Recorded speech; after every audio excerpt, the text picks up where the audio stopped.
13वीं बार राष्ट्रीय अध्यक्ष बनकर लालू जी ने आरजेडी का 13वीं कर दिया है। 13वीं मतलब समझ रहे हैं ना।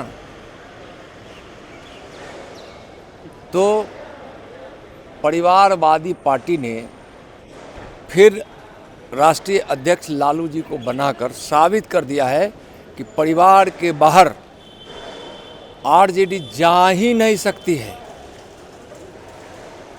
और वह परिवारवादी पार्टी भ्रष्टाचार के लिए ही बनाई गई है, परिवार के लिए ही बनाई गई है।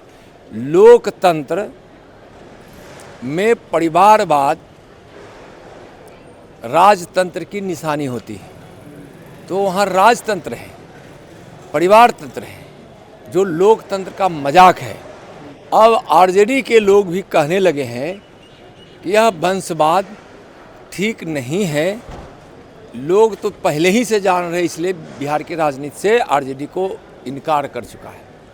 तो इनकार कर चुके लोग उनको सबक सिखाने के लिए भी तैयार हैं।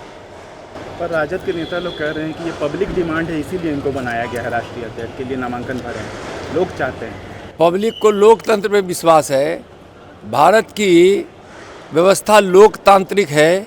संविधान ने भी लोकतंत्र की भावना दी है और भारत को दुनिया का सबसे बड़ा लोकतंत्र कहा जाता है।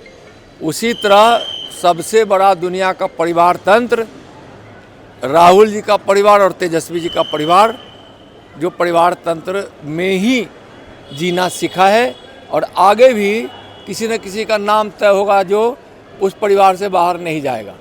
तो लोकतंत्र के जो सच्चे पुजारी हैं वह आरजेडी में रह ही नहीं सकते हैं।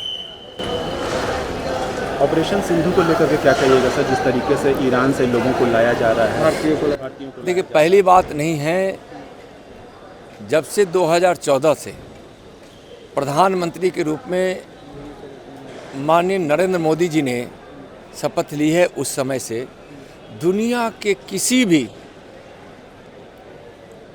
मुसीबत में फंसे हुए लोगों को, चाहे वह कोरोना का काल हो, चाहे दो देशों के बीच लड़ाई का काल हो, चाहे किसी भी प्रकार से रह रहे भारतीयों को कहीं उस प्रकार की मुसीबत आती है तो सफलता के साथ माननीय प्रधानमंत्री जी उसको स्वदेश लाए हैं, भारत लाए हैं। यहाँ तक कि कुछ देश तो ऐसे हैं जो अपने लोगों को लाने में सक्षम भी नहीं हो रहे थे, तो उनके भी नागरिक भारत आए, भारत का तिरंगा हाथ में लेकर आए और फिर अपने देश को भारत होकर सुरक्षित लौटे। तो आज माननीय प्रधानमंत्री जी का जो पूरे दुनिया में प्रभाव है और भारत के लोगों के प्रति माननीय प्रधानमंत्री जी का जो अपनापन है, कहते हैं कि पूरा भारत के लोग हमारे परिवार के लोग हैं। तो अपने भारत के परिवार के सदस्यों को मोदी जी आफत में दुनिया में न देखना चाहते हैं। अगर वैसा कुछ हुआ तो वह सकुशल लाते हैं